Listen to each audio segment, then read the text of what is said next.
Welcome to Module 3 of the Safeguarding Fundamentals course. Here we're going to talk about safeguarding mechanics. Why children don't speak out and how we can help overcome some of these barriers. Some surveys in the UK suggest 90% of children don't tell anyone about the abuse they suffer.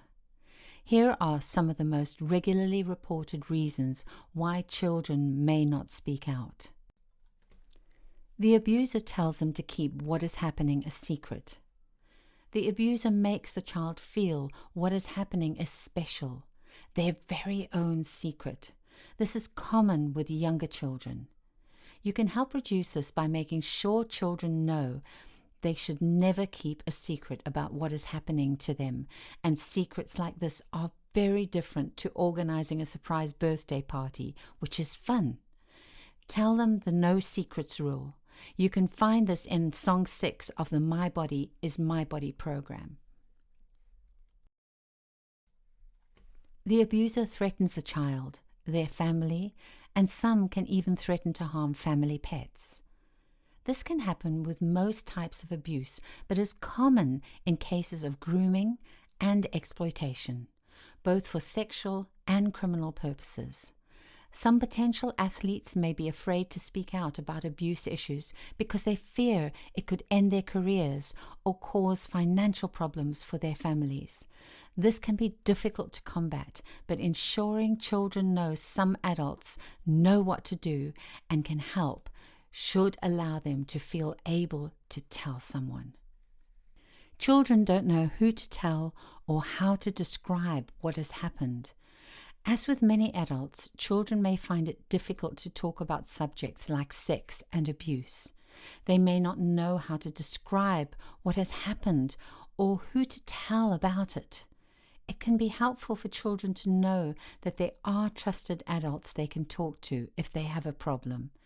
It's important to let children speak and remember to record their words exactly as they say them, even if they struggle with language or describing body parts. It will be for the authorities and, where appropriate, the police to speak with the child in detail, investigate, and get any statement from the child. Please record exactly what they say in their words. Don't ever be tempted to change the words they use.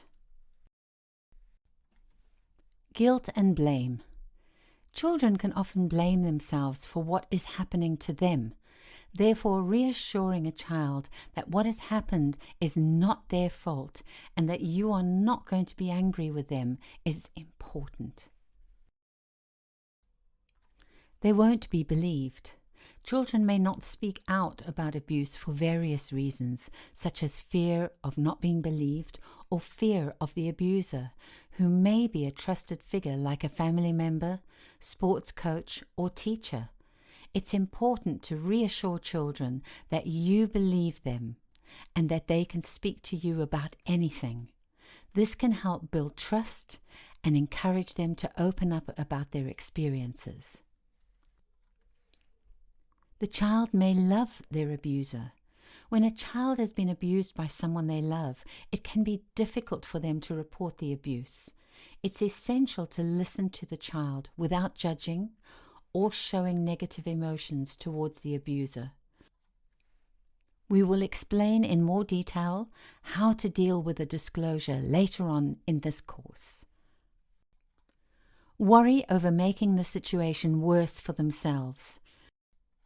Some victims of abuse may be afraid to speak out because they have been threatened by the abuser or because they fear negative consequences such as being put into care, being taken away from their family, or thinking if their family are told, the family may get into trouble for taking the law into their own hands and assaulting the alleged abuser. Abuse victims may face criticism or blame from their peers, especially through the use of social media. This is known as victim blaming and can be very difficult for victims to deal with.